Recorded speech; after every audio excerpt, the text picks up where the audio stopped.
يا حمودي انت بس شوف الزيت، الله وكيلك هذا الزيت باليوم 3 مرات 4 مرات نبدله، وكل يوم ينغسل هيجي غسله، الله وكيلك حبيبي.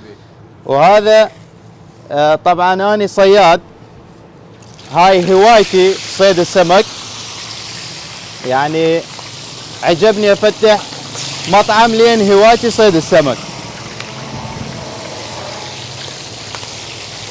يا حمودي 100 هلا بيك باربيل بمطعم سمككم. اليوم راح اشوفك الوجبات اللي موجودة بالنسبة للمقلي السمك. طبعا احكي لك بالبداية عالطاوة هاي نحاس اصلي من الموصل جايبيها، وهاي وجبات اللي موجودة حاليا بالمطعم: السمك النهري والسمك الجري والسمك الزوري والسمك الكارب. السمك الزوري احنا نصيده بالشبك ونجيبه، يعني بنفسنا نروح نصيده، دائما موجود ما ينقطع من مطعمنا. يا حمودي هذا المسقوف مالنا، طبعا عندنا الخلطة اتحدى اربيل كلها تسوي نفس خلطة مطعم سمككم، وطبعا بشهادة زبايننا الحمد لله عندنا خلطة عالمية. حمودي حبيبي هسه السمك تقريبا استوى استواء كامل، طبعا ان شاء الله كله مقرمش يمنا.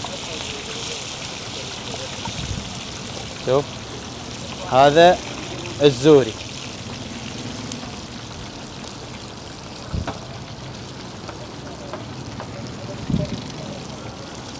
وهذا السمك النهري،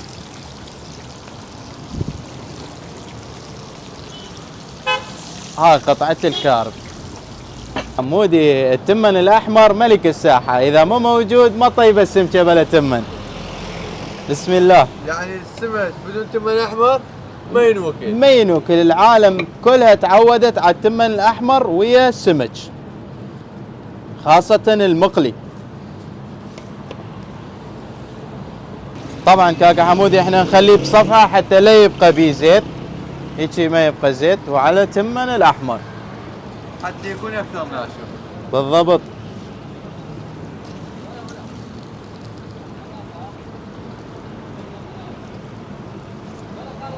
عن هذا النهري، هذا الوجبة مال النهري على تمن أحمر، وهذا الزوري يجي 7 قطع، 7 سمكات زوري ويا التمن الأحمر. وهذا الكارب تجي قطعة على تمن أحمر. وين عنوانكم باربيل؟ أربيل عنكاوة، شارع المعرض، شارع المعرض مقابل كلية بابل، ويا 100 هلا بيكم.